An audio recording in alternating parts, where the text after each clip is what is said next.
ಎಲ್ಲರಿಗೂ ನಮಸ್ತೆ. ಇವತ್ತು ಫ್ರೂಟ್ ಜ್ಯೂಸ್ ಮಾಡೋಣ ಅಂತ ಅಂದ್ಕೊಂಡೆ. ಯಾಕಂದರೆ ಮನೇಲಿ ಫ್ರೂಟ್ಸ್ ಇದೆ, ಆ್ಯಪಲ್, ಆರೆಂಜ್ ಮತ್ತು ಮ್ಯಾಂಗೋ. ಪಾಪ ಮಾತ್ರ ಆ್ಯಪಲ್ ತಿಂತಾನೇ ಇರಲಿಲ್ಲ. ಸೊ ಅದಕ್ಕೋಸ್ಕರ ಸ್ವಲ್ಪ ಜ್ಯೂಸ್ ಮಾಡಿ ಆದರೂ ಅವನಿಗೆ ಕುಡಿಸೋಣ ಅಂತ ಅಂದ್ಬಿಟ್ಟು ಇವತ್ತು ಆ್ಯಪಲ್ ಜ್ಯೂಸ್ ಮಾಡ್ತಾಯಿದ್ದೀನಿ. ಆ್ಯಪಲ್ನ ಚೆನ್ನಾಗಿ ವಾಶ್ ಮಾಡಿಕೊಂಡು ಹಾಗೆ ಅದನ್ನು ಚಿಕ್ಕ ಚಿಕ್ಕದಾಗಿ ಕಟ್ ಮಾಡಿಕೊಂಡು ಮಿಕ್ಸಿ ಜಾರ್ಗೆ ಹಾಕ್ಕೊಳ್ತಾ ಇದ್ದೀನಿ.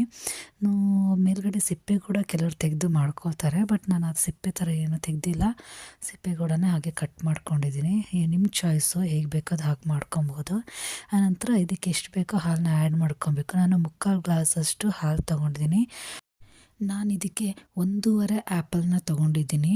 ಅದಕ್ಕೋಸ್ಕರ 3/4 ಗ್ಲಾಸಷ್ಟು ಹಾಲನ್ನ ಹಾಕ್ಕೊತಾ ಇದ್ದೀನಿ. ಹಾಲನ್ನು ಅಷ್ಟೇ ಚೆನ್ನಾಗಿ ಕುದಿಸ್ಬಿಟ್ಟು ನೆಕ್ಸ್ಟ್ ಅದನ್ನು ತಣ್ಣಗೆ ಮಾಡ್ಕೊಂಡಾದಮೇಲೆ ಹಾಕ್ಕೊಬೇಕು. ಬಿಸಿ ಬಿಸಿ ಹಾಲನ್ನೆಲ್ಲ ಹಾಕ್ಕೊಳ್ಳೋಕೆ ಹೋಗಬೇಡಿ. ಮತ್ತು ಹಾಲನ್ನ ಕುದಿಸ್ದಿರೇ ಹಾಗೆ ಡೈರೆಕ್ಟಾಗಿ ಹಾಕ್ಕೊಳ್ಳೋಕ್ಕೂ ಹೋಗಬೇಡಿ.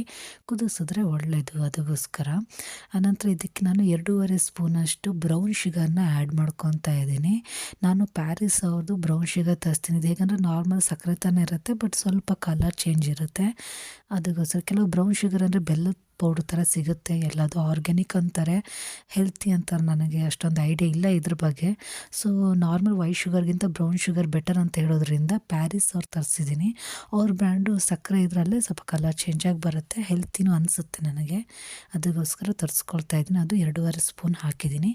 ಹೀಗೆ ಇದನ್ನು ಗ್ರೈಂಡ್ ಮಾಡ್ಕೊತಾ ಇದ್ದೀನಿ. ಮತ್ತು ಈ ಬ್ರೌನ್ ಶುಗರು ನಾರ್ಮಲ್ ವೈಟ್ ಶುಗರ್ಗಿಂತ ಸ್ವೀಟ್ನೆಸ್ ಕೂಡ ಸ್ವಲ್ಪ ಕಡಿಮೆ ಇದೆ, ನಾನು ಯೂಸ್ ಮಾಡಿ ನೋಡಿರೋ ಪ್ರಕಾರ. ಅದಕ್ಕೋಸ್ಕರ ನಾನು ಇದೇ ಶುಗರ್ನ ಪ್ರಿಫರ್ ಮಾಡ್ತೀನಿ ಯಾವಾಗಲೂ ಸ್ವೀಟ್ ಮಾಡಿದಾಗ.